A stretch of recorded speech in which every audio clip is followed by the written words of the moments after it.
In today's video, I'm having a look at the Aussie dollar in the past week. I'm also looking at Norilsk Nickel, and we're also going to be having a look at what's going on in the markets and what I'm looking at for the week ahead. Hello and welcome to another ACY Securities Market Review. My name is Alistair Schultz and I'm going to be host for today's trading journey. The first thing I'm looking at today is what's going on with the Aussie dollar in the past week. Now, I have done some of these in the past and I am sort of bringing it back for you guys just to get a bit of an understanding, because there has been a little bit of a change in what's been going on in the news and what's been impacting price a little bit more than usual. So on the chart that you can see behind me, there is a variety of different markers that I've put in place there that show what the news event was at the time and where it correlated on the chart as in terms of a candle.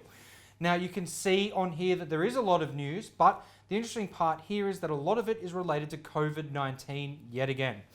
Now, we were getting away from that for a little while, where we were looking more at the idea of easing lockdowns and monetary stimulus was really pushing a lot of the currency swings. But now we're seeing it's fallen back into its old path from the beginning of the year, and that it is really more or less COVID related. Now, having a look at where we're seeing it, I do expect to see this increase considering the resurgence of the virus itself. Now, moving on a little bit further, I've also been having a look at the Aussie dollar from a technical perspective. This is a 4-hour chart, so for those of you who do like your technicals, I've just sort of highlighted what I see as being useful. Now, on this one, I have marked out a upgoing trend line. Now, it is one that I've drawn from basically the beginning of the crash that we saw back there in the March, May sort of area, and it is still sitting true today. Now, it was only capable of being defined in the last sort of 2 or 3 months as a trend line, but it is still being respected and we've seen it touch down on there a couple of times. The other thing that I wanted to point out to you is that we are seeing a lot of double tops and double bottoms. They're not always perfect, and you will quite often find one that is an imperfect pattern that does result in what you would hope for. So if you do see them, keep an eye, play with them, and have a bit of a go at trading them. If you do want to keep the risk levels down, then feel free to check out some of the other videos where I do talk about specifically what the double bottom and the double top looks like and some of the metrics or the key things that you need to look out for when identifying them. So either way, there are opportunities in the market regardless of how crazy it may seem at any given time. Now, moving on from that, just to give you guys also a bit of an update on what's happening with coronavirus, we're also seeing that we've got those numbers continually going up. There has been a resurgence of cases across in Australia. We've seen them in the US, with Florida being the highest compository of them. And at this point in time, we're nearing 13 million people with coronavirus. That number is going up a lot every single day. In the past week, we've seen nearly more than 200,000 on a daily basis, especially with the US situation in combination with the rest of the world. Now, at this point in time, we're at about 568,000 deaths, but we should anticipate seeing a few more coming up. But the good news is that on the recovery side of things, it seems to be that nearly 50% of people who have gotten the virus have also recovered. So perhaps that gives us some high hopes and we can keep looking towards better or more suitable treatments in the coming weeks. Now, moving on to this item here, this was a stock that particularly piqued my interest, Norilsk Nickel. And the reason for it isn't so much for its likelihood to go up, but more its likelihood to go down. Now, Norilsk is currently in disputes over fines from an oil spill that they saw last year. And they've now identified that they actually have an oil leak as well in the Arctic pipelines.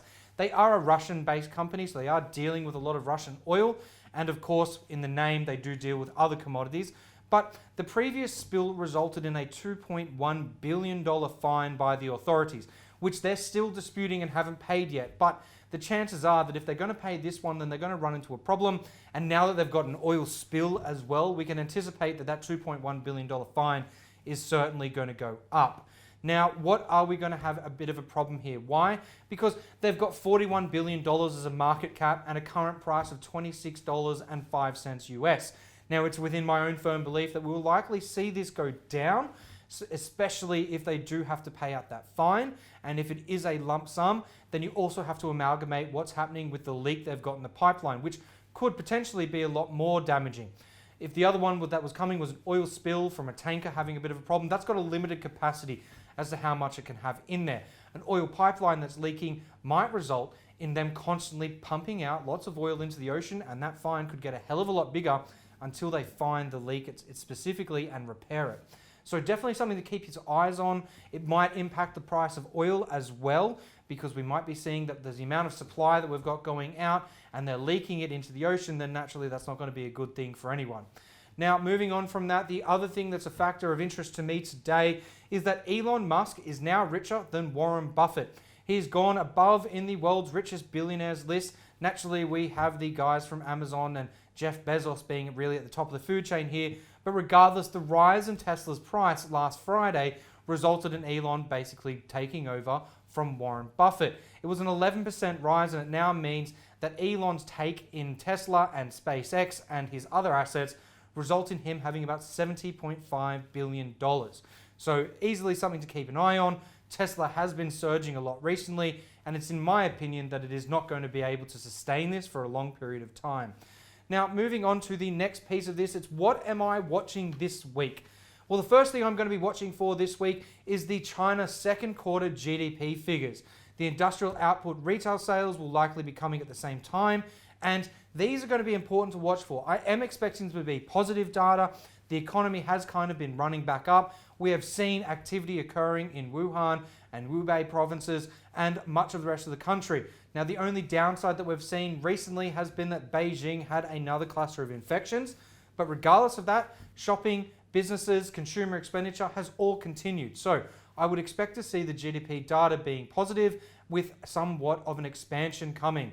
Now, if it does come up to an expansion, then we can anticipate, obviously, the Chinese yuan to increase in its value. Now, moving on from there, I'm also looking at some stuff from the US. The two things that I'm looking at from the US is the United States retail sales and their jobless claims. I think these are going to be important for us to have a look at throughout the week.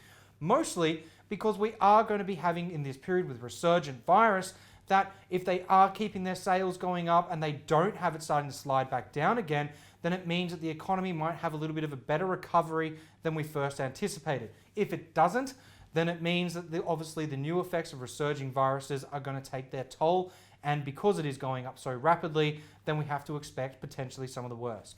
Now, the other part of the US stuff that's coming out this week, we're looking at the Fed's Beige Book. This comes out every now and again, and it is one that does give a little bit of an impact. It gives some of the foresight and insights into what is happening at the Fed. And of course, from Friday, because we do have a Fed meeting coming up, I'm going to be paying attention to everything that is sort of being said by the Fed up until Friday. On Friday, there will likely be a blackout of information, as they always do, right before they have their meeting minutes and they go and sit down at the big table to work out what they're going to do next for the economy. Now, moving on from that, the last one I'm looking at, oil. OPEC Plus members are expected to be meeting this week on Wednesday. Particularly, I'm interested in what Saudi Arabia and Russia are going to be saying. Now, this is because we're going to be seeing OPEC obviously decide whether there are three ways to go here. We have the idea of either they have a further cut or they extend the cuts, then we could have a deepening of cuts, or we could potentially have a revision of those cuts where they increase production. Now, it's within my idea here that I think that they will either extend the cuts, meaning that they will maintain the amount of oil production on a monthly basis or a daily basis, but they will also likely extend the time frame. It is only so far the agreement up until the end of July, so it will be a point to keep an eye on, particularly considering that in the March, beginning of the coronavirus sort of side of things, none of them were really agreeing with one another. So hopefully they do come to the table and they do make some good decisions there, and we will either be able to look for what I think is most likely to either be an extension of the current cuts or a deepening of the current cuts. So definitely something to keep a look on, and it will certainly fluctuate the price of oil. Now, moving on for the news ahead of this week, there is a number of different things that are going on, so particularly coming from central bank orientated information. So keep an eye out for those. We have the Bank of England's Governor Bailey speaking twice for early in the week and then later on during the week. We also have a German zoo report coming out on consumer sentiment. We're going to be seeing the Bank of Japan outlook and monetary policy statements. So they will be interesting to see, and considering the level of what they have done with their own fiscal and monetary policy recently and over the last 10 years, it'll be interesting to see how they're handling it when it comes to COVID-19 and whether they're going to keep and maintain what they have been doing so far or if changes are necessary. We've also got Bank of Canada rates and monetary policy action. We have Australian unemployment figures and data coming out. ECB rate and policy decisions as well, so keep an eye on that one for the European Central Bank. And we have US retail sales to finish it all off on Friday late in the evening. They're the main impact events, so I am going to be focusing on some of those as well. Obviously, there are the ones that I'm looking at mostly throughout the week that we've already covered beforehand.